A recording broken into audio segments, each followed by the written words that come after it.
Welcome back to Jeff Koinange Live here at Citizen Television. Jeff Koinange Live, by the way, is powered by Visa. Now, in these times of economic crisis brought about by the corona pandemic, small businesses need the support they need and can get back on their feet. Visa, through the Where You Shop Matters campaign initiative, is offering small businesses the tools and resources required for their businesses to grow and thrive by providing access to accept Visa payments. Here we go. Take a look at this.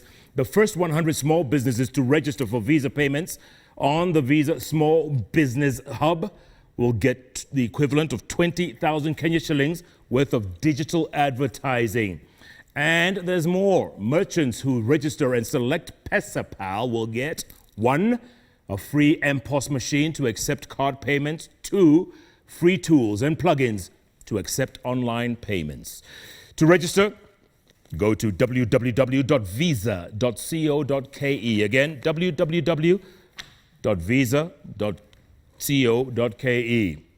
Where you shop matters is the hashtag.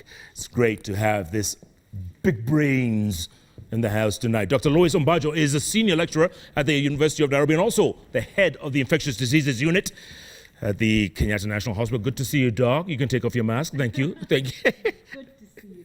And Dr.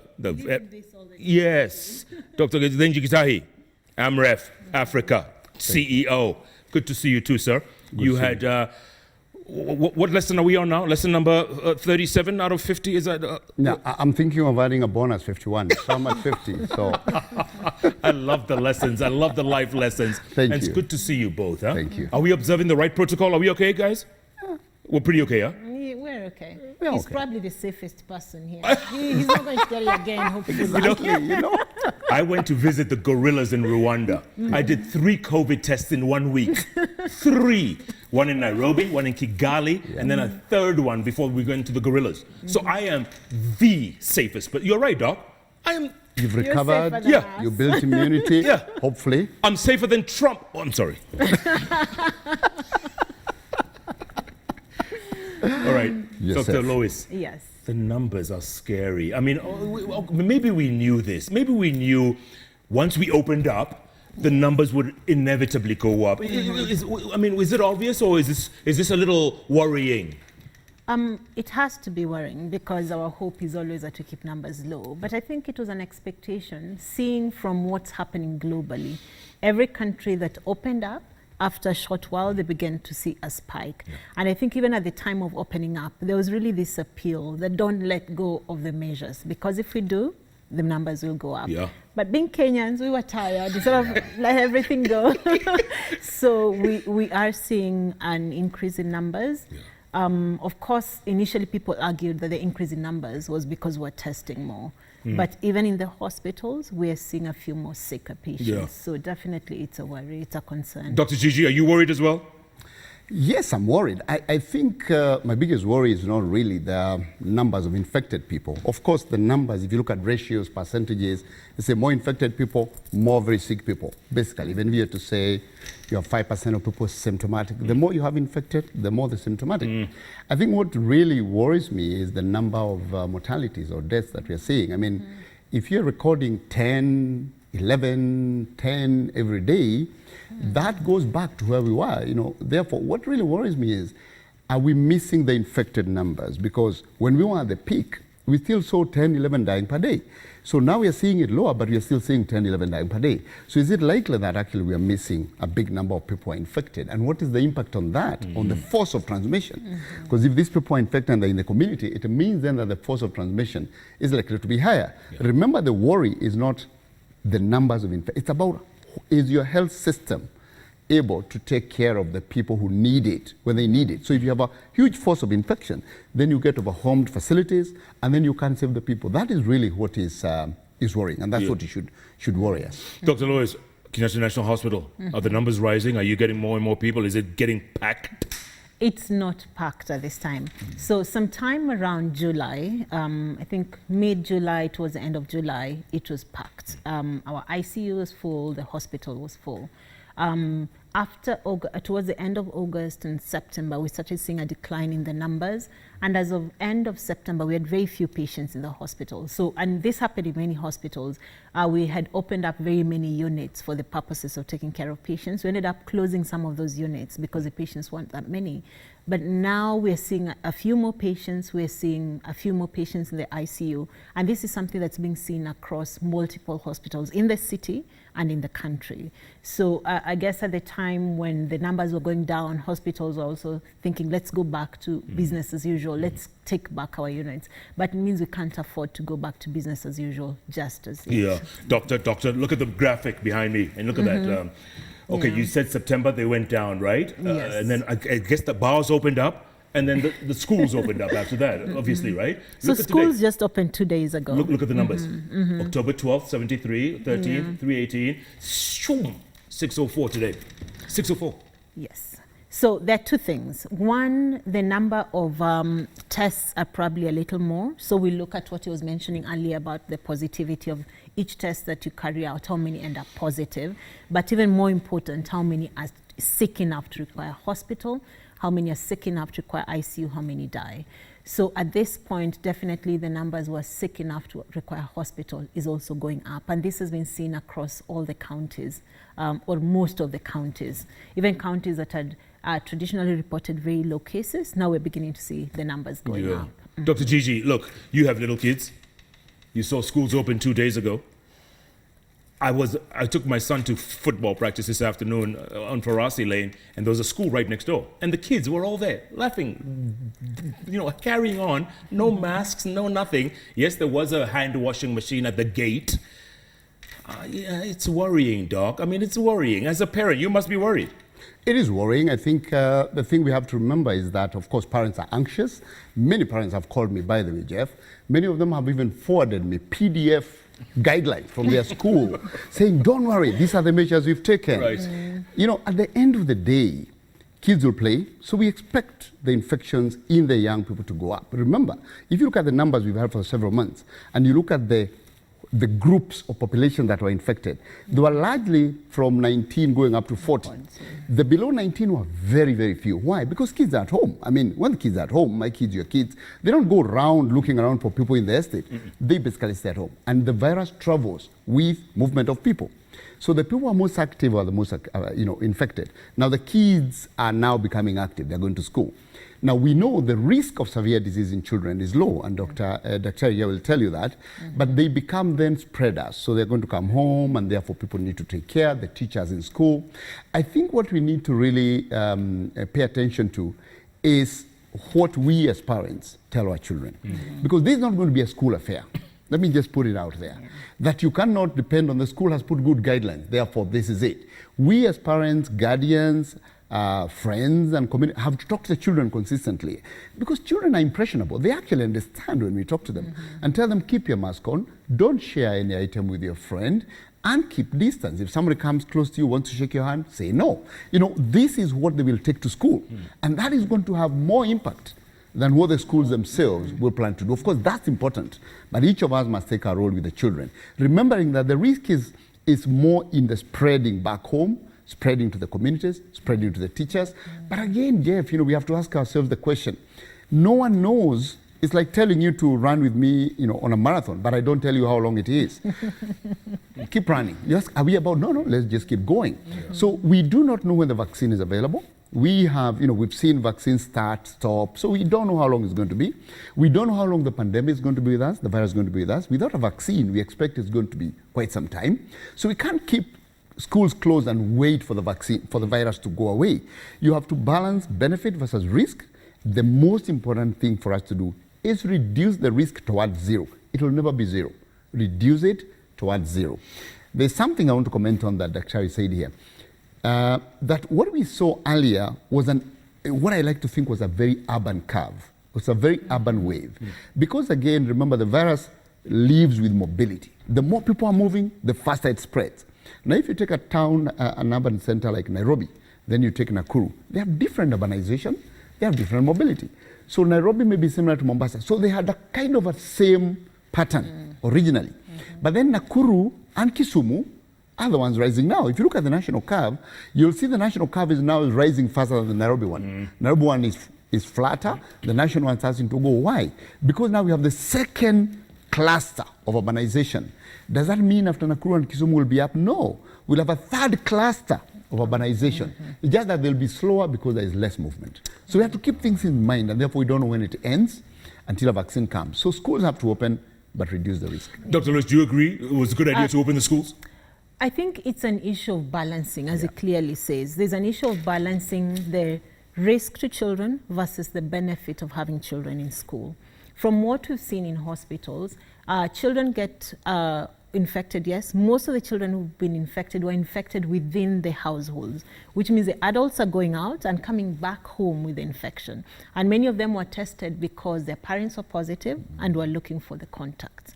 So one of the things you have to realize is if people are moving all over, we are not necessarily protecting the children that much at home because we're bringing it back to them. If you're in a political rally and then you go back home, I mean, you can't really talk about protecting children. So we have to think about what's best for children while protecting them as much as possible. I mean, I like what he's saying about telling children to wear masks. If you've seen what children in class 1 do, the lollipop that moves from one child to every child on the playground.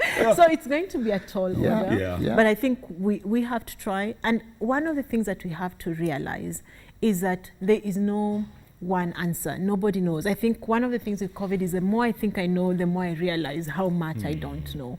And we don't know what direction this is going to take. So we have to really be on the watch out and say we are open to the fact that we may close again or we may stay open. So let's not hammer Minister of Education too much if they have to close, because everybody has had to try. Nobody knows when this will Better end. to try and fail than not try at all. That's what you're trying to say. Dr. Lois, I'm glad you mentioned the political rallies, because look, Dr. Gigi, we're not setting a good example for our children. We show up in Gekomba when, so-and-so is there, and we're there with no masks. What kind of example are we setting to our children? Including, we invite our friends to our houses, we have a party, our children are watching. So it's not only the political rallies, even back home, whatever example we are setting is important. This is why it's really critical for people to understand that the COVID response is not a government response, it's a community response. The government is only assisting us with measures, with the resources to ensure we do the right thing, policies and guidelines, ensuring we have, well-educated health workers like Loisia and others who are doing the great work in the front lines. But at the end of the day, we are the first point of defense. We are actually the first, individually, you are the first line of defense. So whatever you do individually for you do for your family, will have repercussions for you and your children. So let's not do all the negative behavior of not obeying public health measures at home, and then when the schools open, we are the ones making the loudest noise. But when we reflect back home, we're not actually following any measures at all. So we just have to realize that it is an important measure to reduce the risk, as the Minister of Education is doing, Minister of Health is doing, and we are doing at home, but the risk will never go away until we have a vaccine. We vaccinated almost everyone. If you look at measles, we want to achieve 95% vaccination of our children. Why? Because when 95% are vaccinated, the risk of the virus now spreading is very low. It doesn't mean it's eliminated. So we just have to realize that we need to reduce the risk. We'll not be able to eliminate it until we have a vaccine. Okay, could we have waited 2 months until, we're talking about January 2021 for the schools to reopen. Could we have waited at least 2 months? I mean, what was the rush? Some parents ask. I have absolutely no idea, Jeff, because I never sat in any of the education stakeholder meeting. There must be reasons that were considered, okay? And there are reasons to do with the school calendar. There are reasons to think about, are we prepared or not? In some of our conversations, I have recommended phased reopening. Phased reopening means that if you're going to want to achieve social distance, as we are, then you make sure that you have the volume of students that you can accommodate. So phased reopening is recognized globally, and you can, even some areas, they even do, like these classes come on Monday, these ones come on Tuesday, these ones come on Thursday, because let me remind you and remind our viewers here that education is a critical part of a child's development. Really critical. It is critical in protecting them from societal ills. We know, children, young girls, 8, 10, 11, are getting circumcised because they're out for too long, and therefore they are seen now they are of age. They can, the schools protect them from that. They're getting married early. The schools protect them from that. We have seen the trouble of teenage pregnancy. The schools protect them for that. Remember also there are children who don't have food at home, but they have food in school because of school feeding programs. Okay? Remember there are girls who don't access menstrual hygiene because they only access that in school because there is a school program. Remember there are students or children with special needs whose parents have no idea or capacity to take care of a child with special needs. It's only the teachers who are trained in taking care of children with special needs who are needed. Now, if you keep these kids too long, unless you're keeping them knowing that by January we'll have a vaccine, what is the magic or science behind not November, December is January? January, there is no magic because we do not know. Even now, we never knew that right now Lois will be talking about increasing numbers of patients. We thought they had gone. So what is the magic about January? I don't see any magic. So the most important thing is, how prepared are we? So if I would fall to the Minister of Education, I would not fold them on reopening, I would fold to them on preparedness. Dr. Lois, you mentioned, both of you have mentioned the rise in other counties, right? I've got a friend, Liza Cairo in Nakuru, Las Vegas, right now, watching. And Nakuru, why Nakuru? Actually, it's interesting. In the very initial projections that were made, we knew there were certain counties that were high risk. So some of these counties included counties like Nakuru, Meru, Kiambu. Those are counties that are known to be high risk for many reasons. One, their population is high.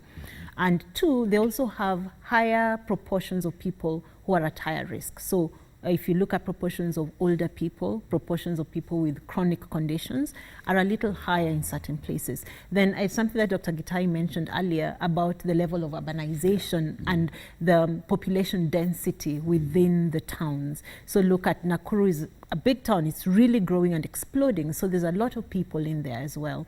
So these are factors that may determine how much spread there is in a county. Of course, there are certain things that counties have to do, that governments have to do, and that is around ensuring that those who need testing are tested, that contact tracing is appropriately done. Because if we lose the ball on that, then we're running after something that's already run away. Yeah. So those are things that, especially these counties that have higher populations, with very densely populated towns, they really have to get their act together on that. Yeah. I'm glad you mentioned densely populated, because we just came back from Rwanda recently in Kigali. We both know, very densely populated. It could be a small little town, but very densely populated. But those people follow rules. Oh, yeah. You set rules, people follow. So let me ask you, have people, okay, maybe people haven't asked you because they know, but people ask me, have you ever seen someone with COVID? If at this point we are still wondering whether COVID exists, how are we going to follow the rules? So I think there are certain things that in our society as just not making sense to me. We've been talking about this since March. 7 months. We've seen what other countries have gone through. Yeah. Of course, everybody asks, so what's happening in Tanzania? Truth is, we don't know what's happening in Tanzania. We can only follow what other countries have reported. So 7 months down the road, if people still doubt that there's COVID, then we have a lot of work still left to do. Houston, we have a problem. We have a problem. Right, Doc? But yes, you see, behavior is dependent on context and environment. Let me tell you something I read some time ago called the broken window theory. Now, the broken window theory was something that was noticed in New York when crime was very high. When crime in New York was very high, there were debates around why is crime so high. People even related it to probably, unwanted children or stuff like that, and unwanted pregnancy. But finally, the mayor said, we are going to repair every broken window.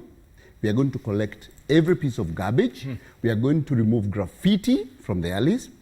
And crime just dropped.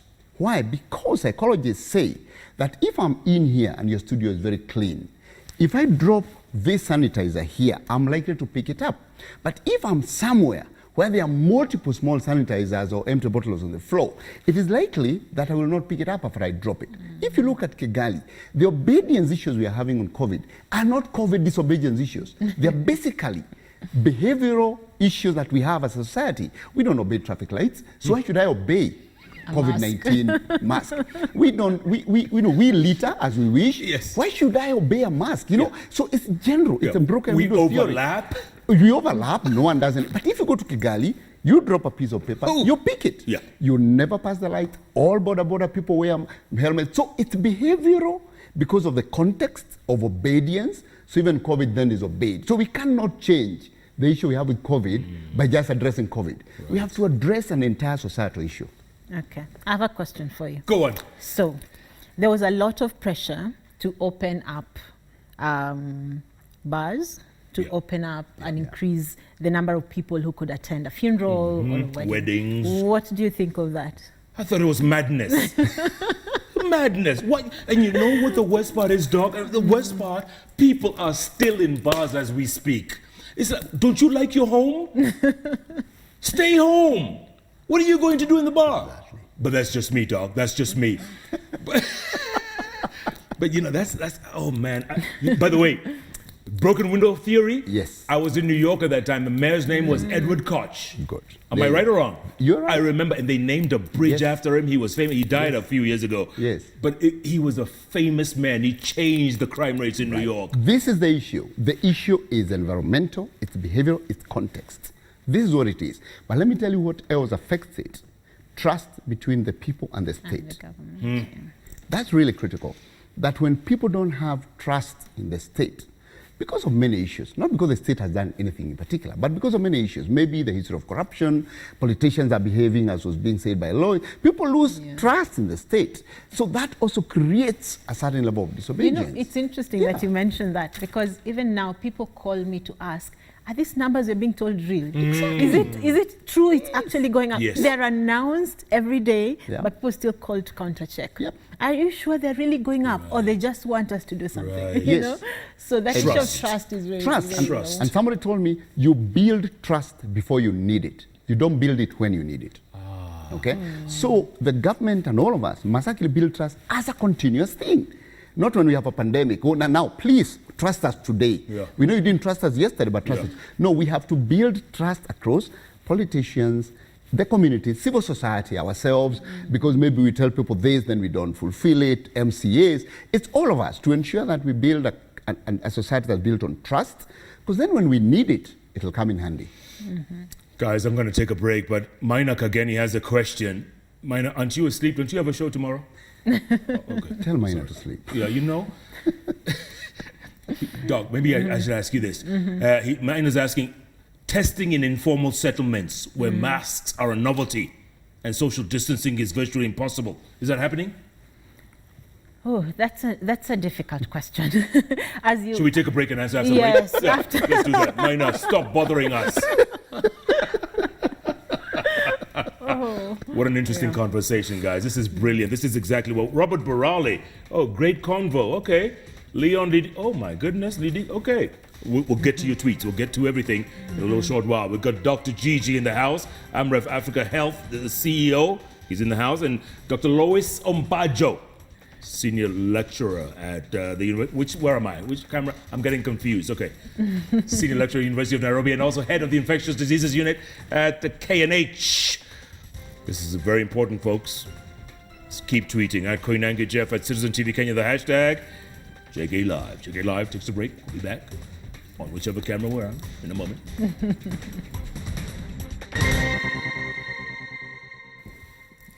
And welcome back to Jeff Koinange Live here at Citizen Television. What a great conversation we're having. We've got Dr. Lois Ombajo. She's a senior lecturer at the University of Nairobi and also head of Infectious Diseases Unit at the Kenyatta National Hospital. And of course, Dr. Gigi Idenjigitahi is in the house, AmRef Health Africa CEO. Both of you, thank you so much for your time. This is an important conversation we're having here. You know, it's very important because, like you were saying, Doctor, people, your fellow colleagues, don't even believe that COVID exists. Some of them, don't believe. I mean, what's going on? Look at him. Look at him. He's sanitizing himself.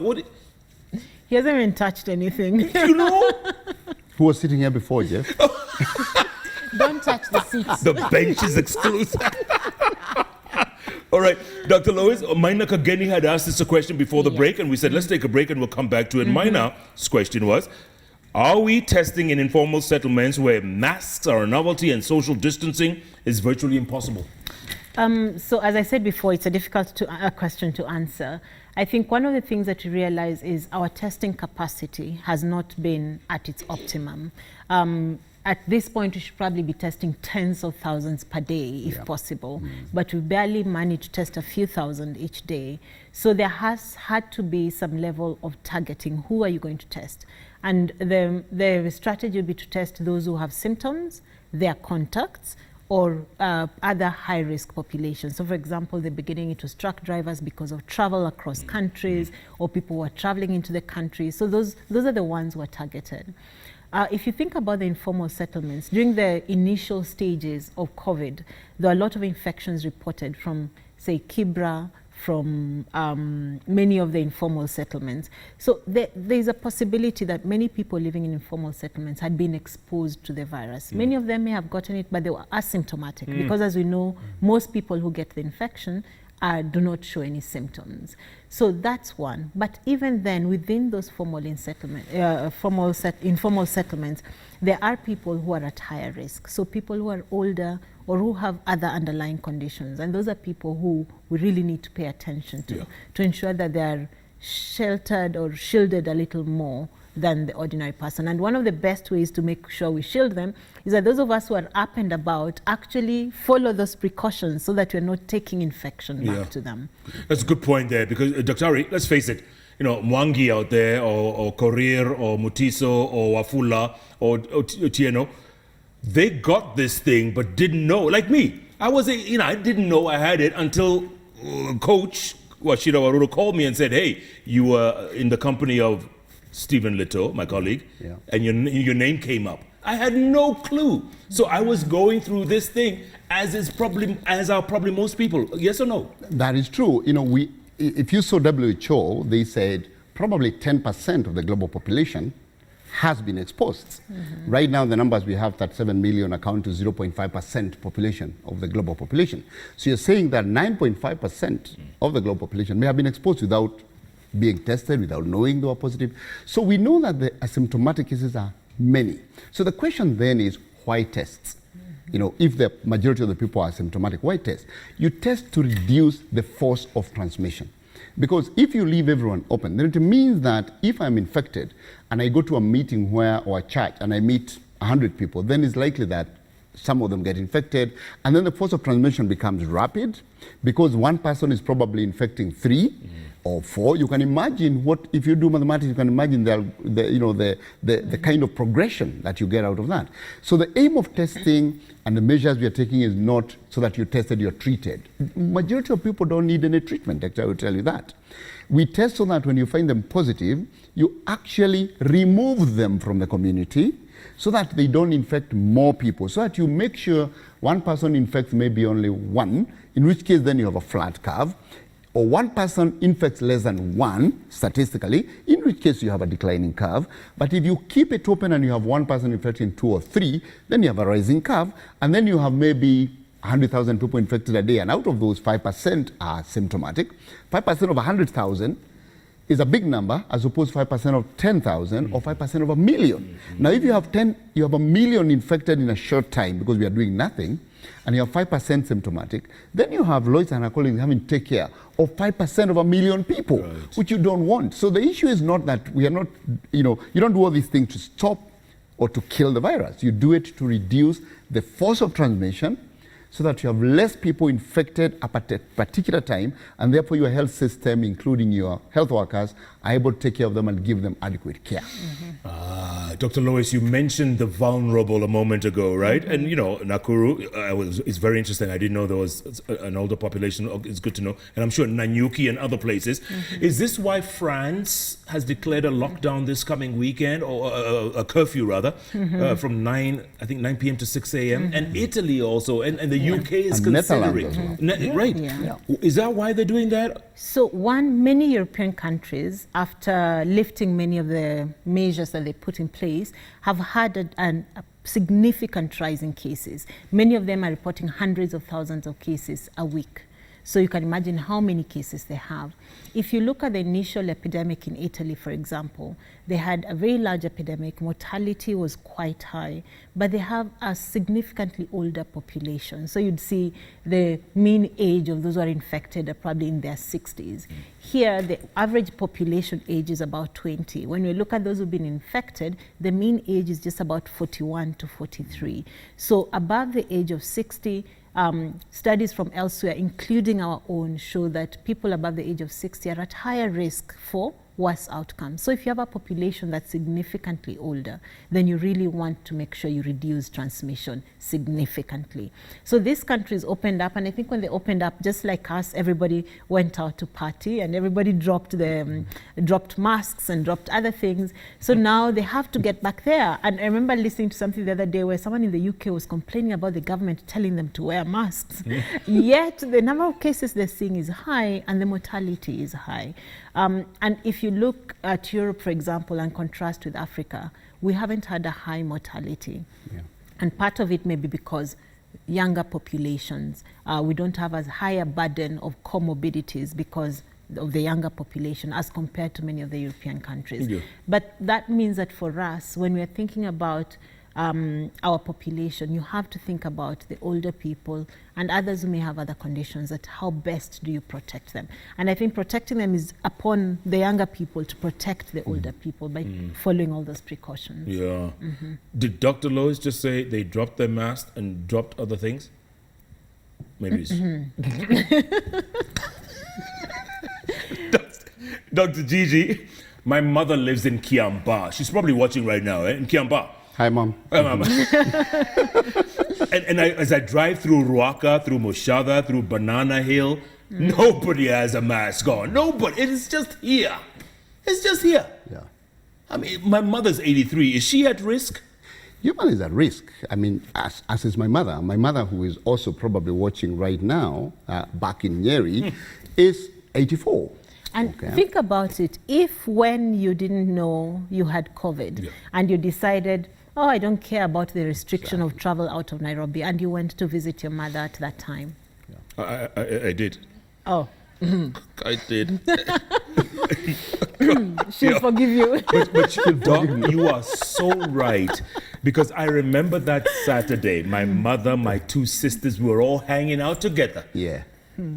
Okay. What behavior were you upholding? Were you shaking hands? We were hugging and praying and singing, you know.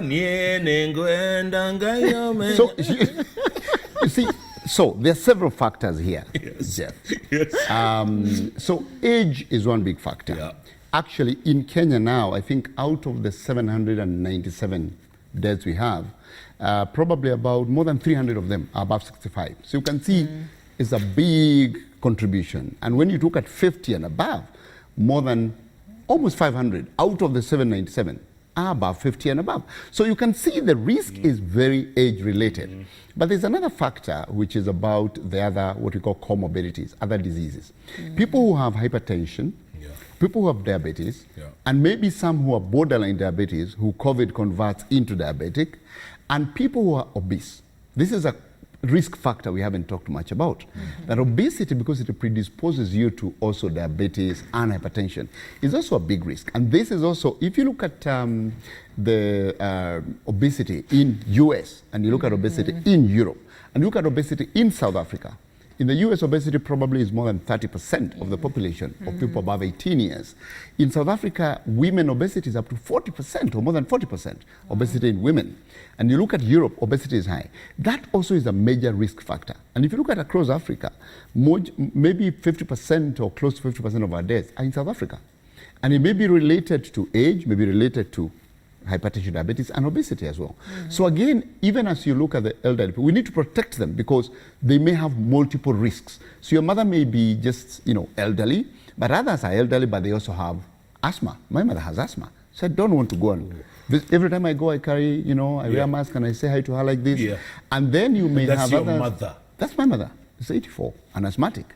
So I'll take care of her. We don't even visit her. I had to go home and put for her something that we can talk on WhatsApp on video, so that because she lives, alone with the people who work with her, and we are all either in Nairobi or Nakuru or elsewhere, and We've not seen her for so long. So we had to go. I had to go one day and put a small thing. So we call her on video, and we chat. You see, we talk because you want to protect her. She's asthmatic. You see, so I think it's what we do ourselves that makes the difference, and we need to protect those, because what you don't want to do is say, it doesn't matter. Then you lose a parent. Let me tell you, even as people say, oh, where is the impact?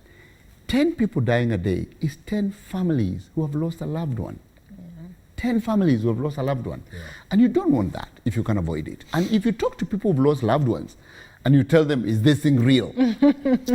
Can you imagine? Yeah. Yes. Yeah, absolutely. You're right. Spot on. And Doc, like you said, can you imagine the guilt I would be feeling had I infected my mother? Can you imagine the guilt I would have to live with? And people are doing that all over the place, saying that this thing isn't real. Have you ever seen anyone with COVID? Just for the record, I have. You work in the COVID. You work in the... Goodness. What's it going to take, Doc? What's it going to take? I mean, even me, people say that I faked corona. They tell me, we hukupata, we unatuenjoy bana, we. Can you imagine? I saw some guys asking how much you are paid, by the way. Thank you, by the ministry. Can you imagine? Me! Guy! Split the spoilers. You can put the money right here. You can put off the videos and then we just do Dr. Lois, what is it going to take Yeah. for people to wake up to this thing? For people to wake up, it's been 7 months. If someone hasn't woken up in 7 months, I'm not sure what to then you're in a coma. You're in a coma. You are brain dead almost, you know. So I think one of the things is for people to realize, there's always been those questions of, but what's happening in Tanzania? But we're not seeing people falling on the streets. And the question is, do you want to see people falling on the streets for you to believe that this is real? I think, as we've said, we may have milder disease than elsewhere, and we should thank God for that. But I don't want to be the one to take a risk. If 1,000 people are going to die, I want to see the people who want to queue to be the ones to die. We can finish with the 1,000 and then we move on with our lives, you know? I don't want to be on the wrong side of history. I don't want to be the one who transmitted infection to other people. And I don't want to be the one who people are talking about in past tense because I didn't protect myself. So it's really up to me to take care of myself and to take care of other people. And I think that's something that we really, each of us has to take. Wow, that's deep, Doc. That's deep. Dr. G, let me ask you this. What are the options for the government if things get out of control? Because, if they do, I mean, if this school idea wasn't a good idea, what's the option? If bars opening wasn't a good idea, what's the option? Do we go back to 7 p.m. curfew? Do we lock down for a little while? What are the options? Well, I think the government has many options from my point of view. The options are, number one, to have a very good data system to monitor what's happening. Because the challenge with the virus is that it's always several steps ahead of you. So by the time you see what's happening in Nakuru, you're probably already too late.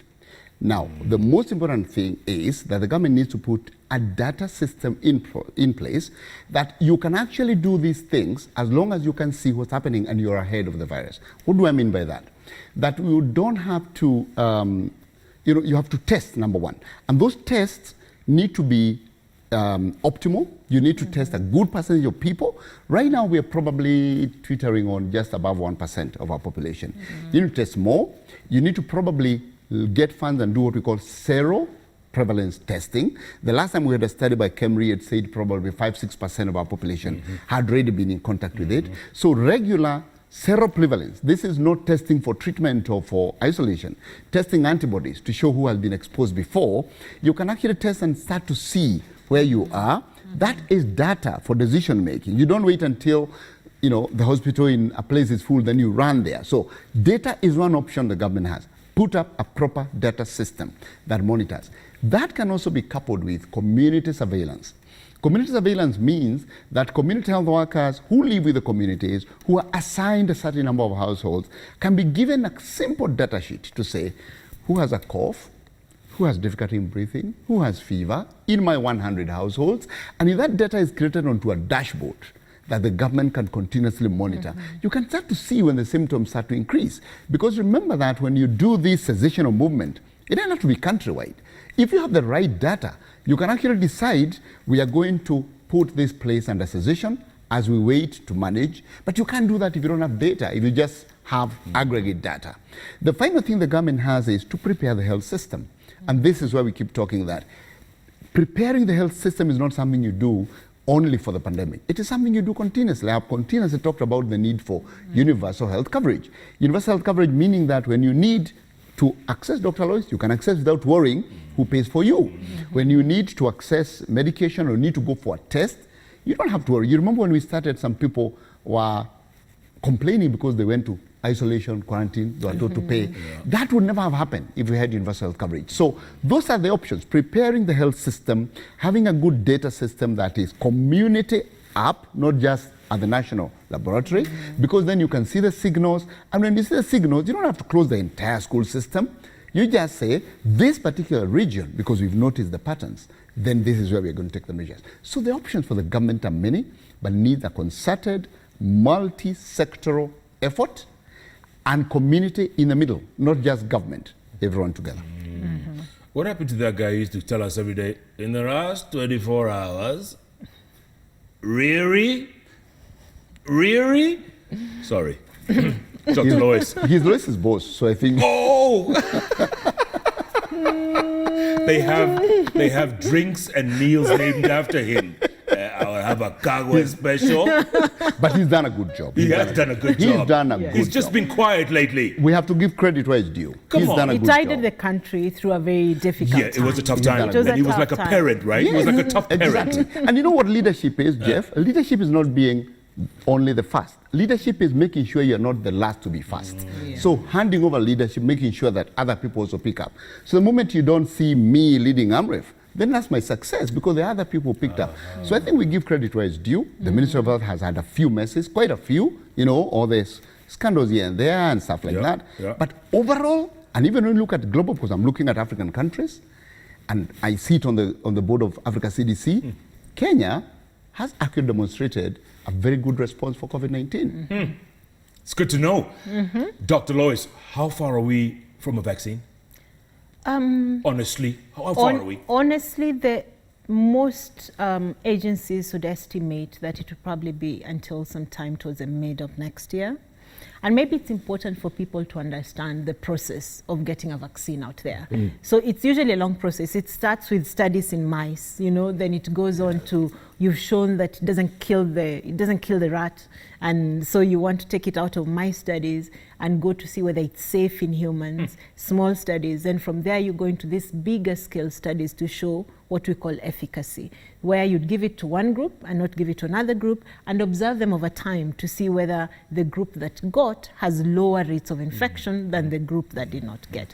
So there are many studies that are at that stage. You call it phase 3 clinical trials. So there are many studies at that phase.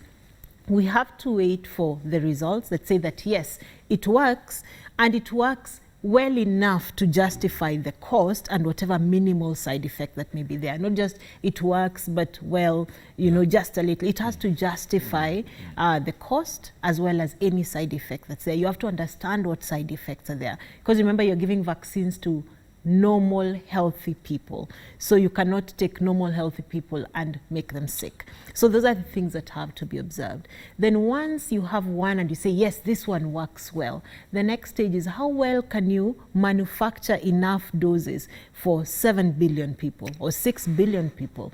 And this is something we were talking about earlier. For us in Kenya and other African countries, we have to get onto the table of ensuring access. Otherwise, by the time it trickles down to Africa, it may be another 5 years. You know, well, hopefully not. But we have to think about how do we ensure there is access, because someone may discover it, but how many companies will be able to deliver hundreds of millions of doses in a day or in a month? So there are very many things to think about.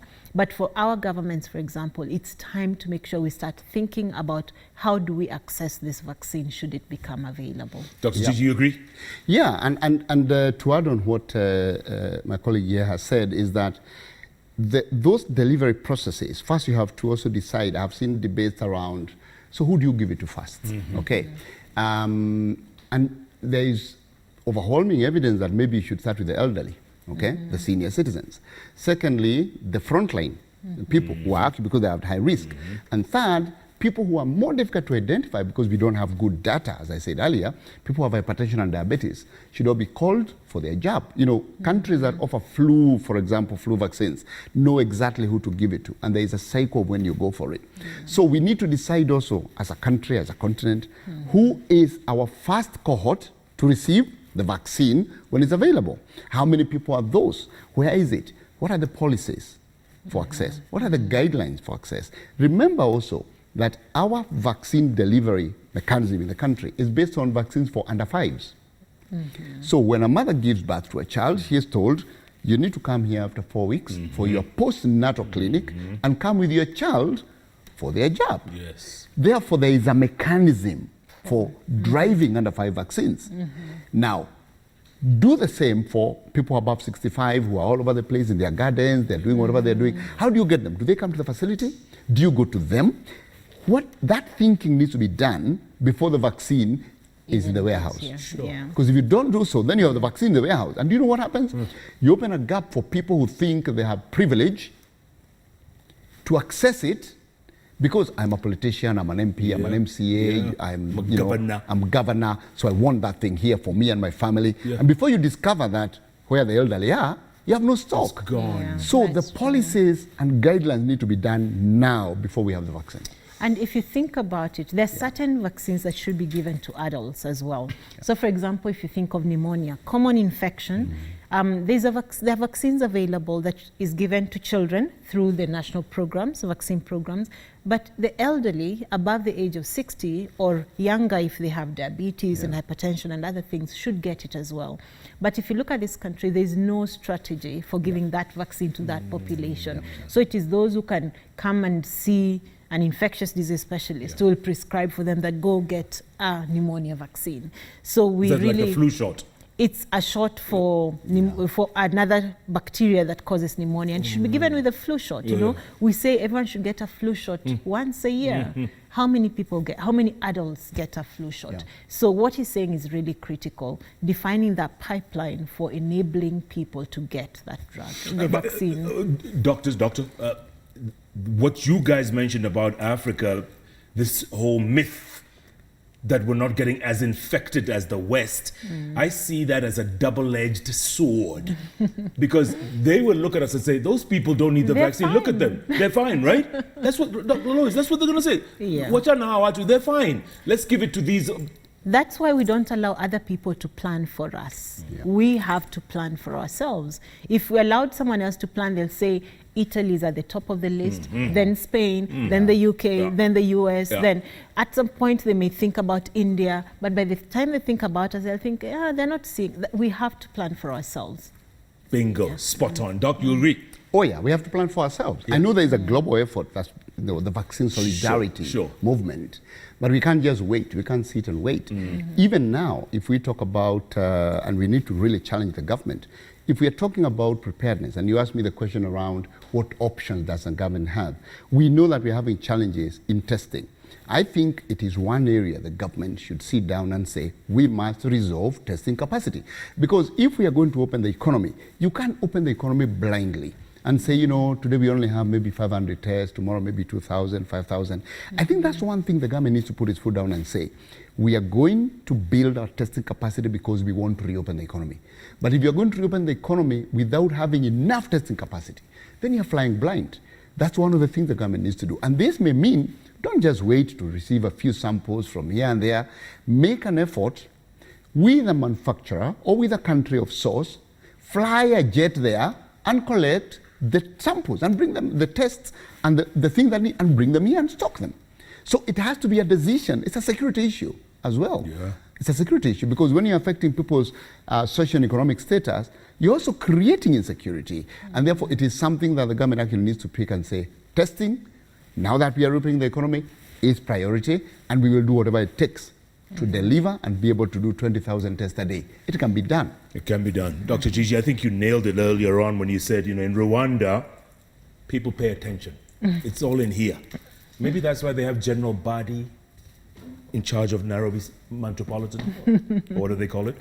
Maybe that's why they have KDF in charge of KMC. Well, military. You need to... I don't know. Including you, so that you nothing. stop visiting your mother. Thank you. Exactly. Doctor, I agree. Let's look at some tweets. Jenga Afro. That's his name? Her name? Jenga Afro. Can't make this up. We aren't conducting regular antibody tests in counties. We haven't even recorded above 1,000 cases in a day. And we're talking of waves.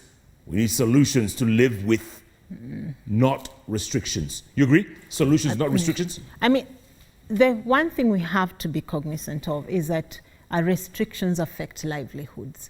And then when it becomes a battle between life and livelihood, people see the urgency of their livelihood. You know, they're not smelling death, but they're smelling lack of a meal. Right. So it has to be a balance. But the only way to avoid restrictions is for us to follow guidelines. Wear masks so that we don't have to be locked down. You know, avoid public gatherings so that we don't have to be restricted. If only we followed those simple measures, then we wouldn't be too worried. So I think, yes, restrictions affect livelihoods in ways that we cannot even begin to imagine, but we can do something about it.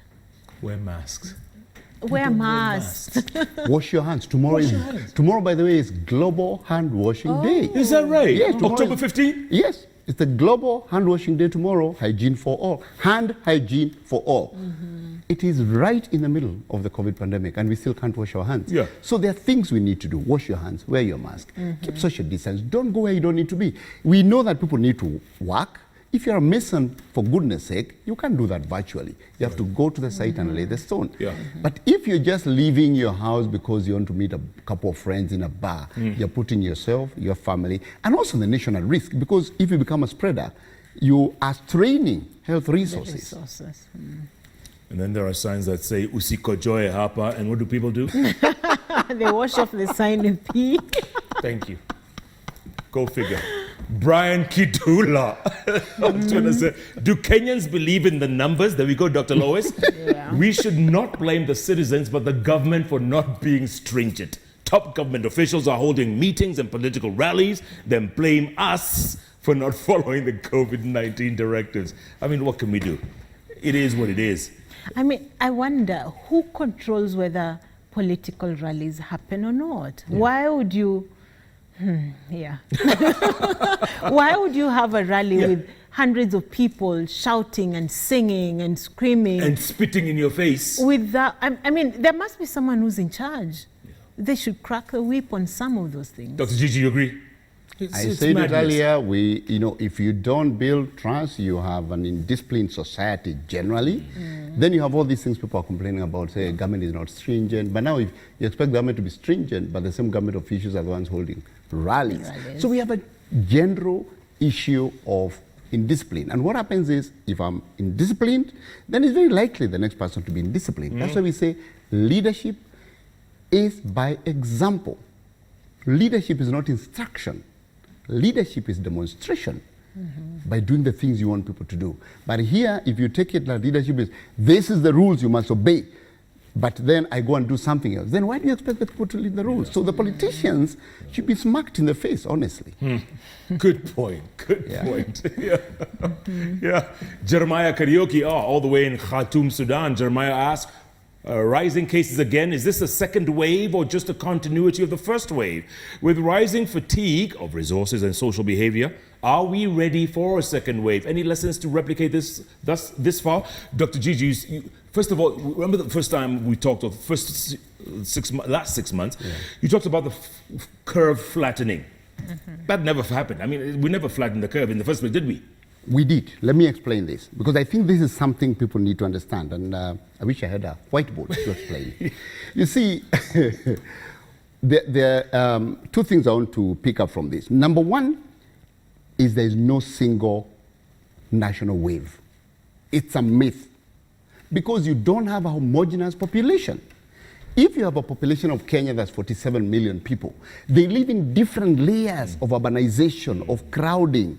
If you go to pastoralist communities, you can't expect that wave is going to be similar to the wave in Nairobi, because the force of transmission there is very low, because the people are not living together. So one, we need to disabuse the thought that there can be one national wave, just like there's no one global wave. Why are we not talking about a global wave? There's no global wave. There's no African wave. There's actually population, homogeneous populations, because the virus will first go where there are common behavior, urbanization, crowding. When it's done with that, that's when Nairobi rose very quickly because everyone is together.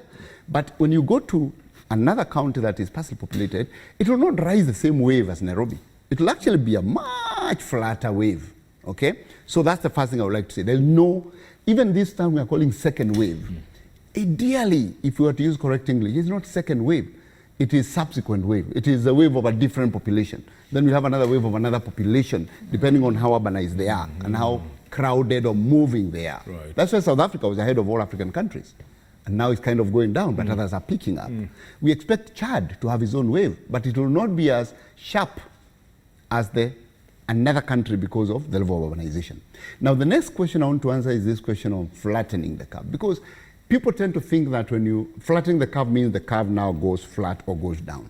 No. So let's say you're talking about, I talked about the force of transmission. The force of transmission is at what rate are people infecting each other? So if people are infecting each other 1 to 3, then you have a wave that looks like that. You have one, it's replicating very quickly, you know, geometric progression. Now, if you manage to reduce the force so that 1 doesn't infect 3, infects 2, and you end up with a wave that looks like that, that is flattening the curve. You get the flattening the curve doesn't mean now it's flat, is not there. It means you've reduced the force of transmission, and the purpose we do that is to protect the health system and protect lives. Because when you have it like this, then you have people pouring into hospital if they need care and you can't take care of it. So when you close curfew stuff and you do from this to that, that's a flatter curve. Flatter. Flatter. Yeah. So when you're flattening, it means you're actually reducing the gradient. It doesn't mean that. Yeah. Sounds like But I think you're flattering me, doctor. the Kenyan, I think maybe just the common understanding has been, and I'm Yes. glad you bring this up, that flattening means we're done. Exactly. You know, COVID Yes. disappeared. We flattened the curve. COVID has gone. It's done. I remember one governor saying COVID is no longer here with us. You know, so that's not the definition of flattening of the curve. And when people ask, have we flattened the curve, they're usually asking, is COVID done? Exactly. And if that's the explanation that you're saying, that we're using, then it means we never got to that point of COVID is done.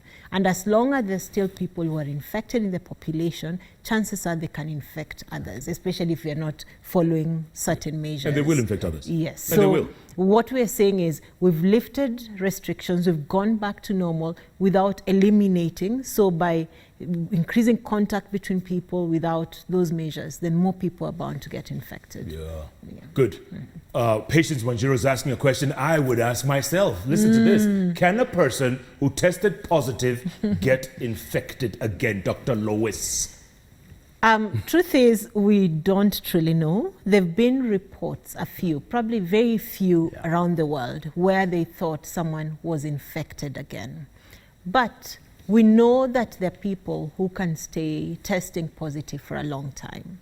Maybe because they're just not clearing the virus as fast, or maybe there's just fragments of virus that are still hanging around that they haven't managed to clear. And sometimes one negative test, the test does not always pick virus. So one negative test may mean you may have to test severally before you say this person is truly negative. So someone may have had one negative test or positive, one negative test, and a week later they're saying, but now I'm testing positive, am I infected again? Chances are it's the same virus that was there. Having said that, the issue of if I'm infected, I get immunity is still not clear. Nobody knows whether you get immunity and how long that immunity lasts. So we shouldn't say, after all, I was infected, I can now go party, you know, because until we have enough information, we don't really And that applies to me as well, right? Exactly. Yes. Especially to me. Yep. Also to you. Also to you. Not especially. Dr. Gigi, last time you mentioned a phrase which I've been hearing a lot lately, herd immunity. Get the people out there, whoever is affected gets affected, and we build a herd immunity. Okay, there has been a lot of debate around this, and I think clarity now is that, number one, herd immunity has never been used as a strategy to manage a pandemic. Let's just agree. Not through infection. Not Maybe through through infection. vaccine, but not through infection. But you can create immunity for the herd through vaccination. But when you try to create immunity for the herd by getting people infected, it is like having 10 children and throw them into the river and see which one swims well. Oh, Lord. Okay? So you have to remember that herd immunity is achieved through vaccination. It's not through, basically throwing caution to the wind and saying, let people get infected and die. Okay? So basically what we are saying is this. If assuming there's no vaccine at all in the near future, let's say in the next 5 years, this vaccine never comes, then you will achieve herd immunity by default. Right. Okay? Right. Because even as we earlier talked about flattening the curve, let us be very clear that a sharp curve and a flatter curve will end up with the same number of people infected. I hope you get that. Yeah, I get you. Exactly. That it's not that when you have a flatter curve, fewer people get infected eventually if you don't have a vaccine. Yeah. It's just the flatter one infects the people slowly and therefore you're able to manage the number of people infected. So if you don't have a vaccine, everyone gets infected over time and that then leads to herd immunity. Now, what do we mean by herd immunity? If you had to put marbles in a box, in a cube, and make sure they are all flowing around, whatever mechanism you use, I'm not a physicist, but they are all moving, but there is one that has the infection. And as it knocks on the others, it infects them. That's how the virus goes. You're infected, I meet you, I get infected, I go on. So you keep moving them at equal speed, and this infected one keeps knocking on others, and everyone it knocks gets infected. It will reach a point where finding an uninfected marble is going to be so difficult because now they're so diluted in the box that they actually survive and they don't actually get infected. That's herd immunity, depending on how infectious is the virus. So viruses that are highly infectious, that like measles, will require 95% of people to have been vaccinated for you to avoid any outbreak. So in measles, you drop the number of kids being vaccinated. Like now in this pandemic, we are going to have a drop in coverage of measles. If you drop down below 90%, you start getting measles outbreaks because you've gone below the herd immunity. So herd immunity is not something you use for managing the pandemic. It's something that you manage with vaccination, or if there's no vaccine at all, then you can achieve it by default. And the thing about this herd immunity, and he said this clearly, if you attempt herd immunity in a disease that causes mortality, where people die, then it means, one, if you get everybody sick at the same time, hospitals are overwhelmed because we can't take care of everyone at the same time.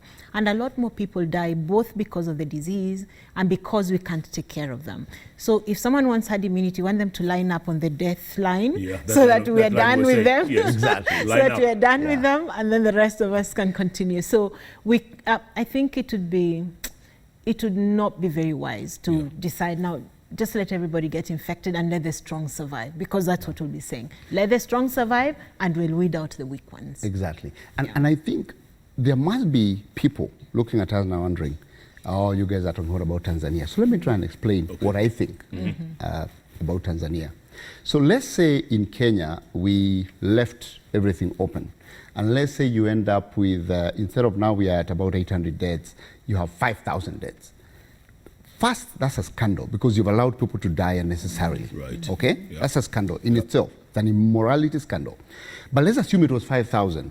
If we were not actually having COVID centers where the COVID patients go for treatment, which are isolation, if we were allowing people to go to any ward, like some countries have said, we are not testing, so if you have pneumonia, please show up, you'll be treated.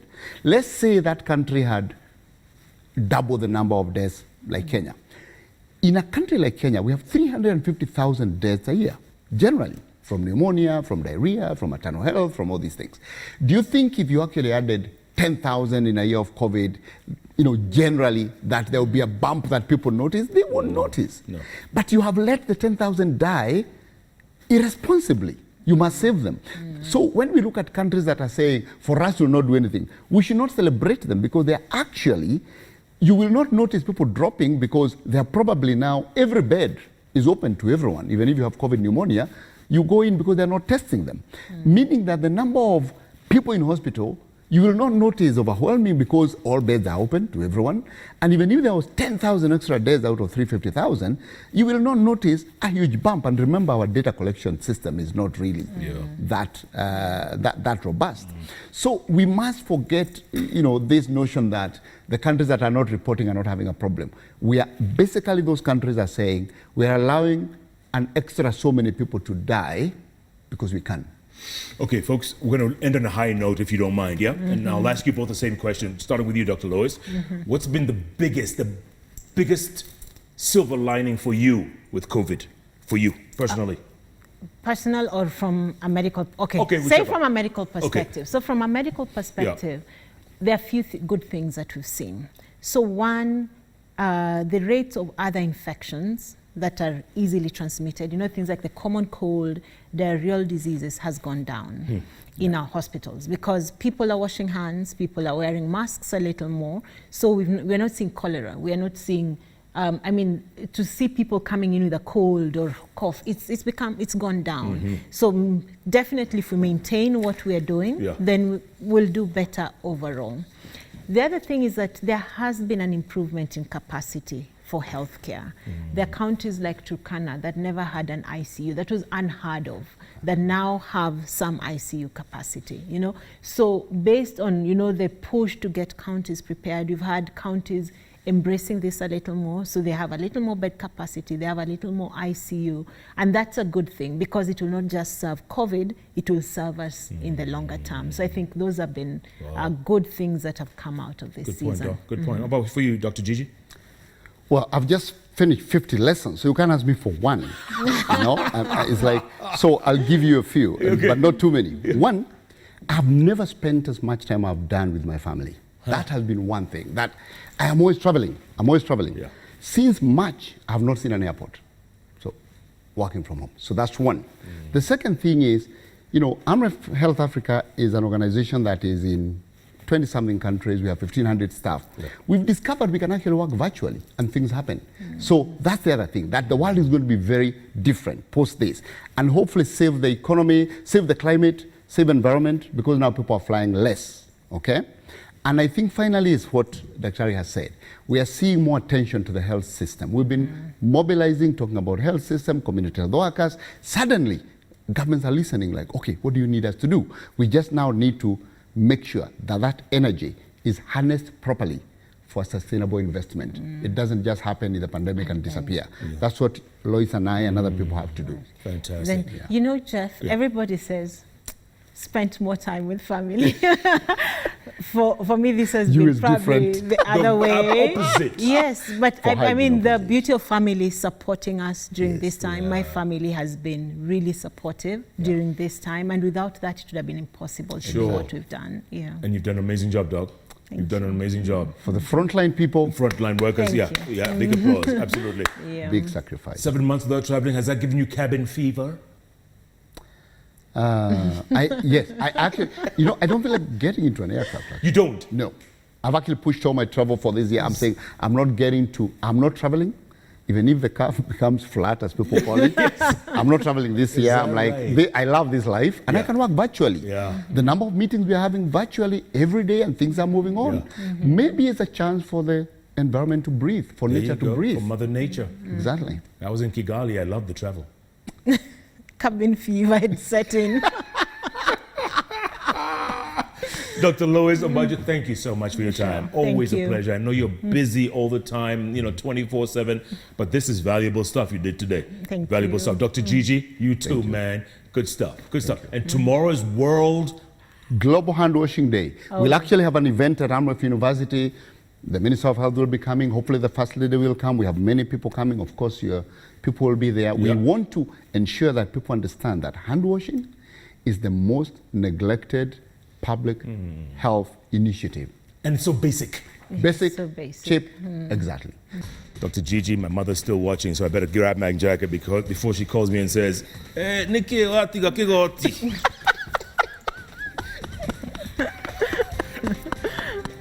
Have a good weekend. Happy. Shout out to my mother, wherever she is. I'm sure she's watching. Gigi's mom, on that. thing that you set up for her and your people as well. You know. There you go. Good night, good luck. God bless you all. Thank you. Thank Let's take you a picture so much. before you go. Thank you.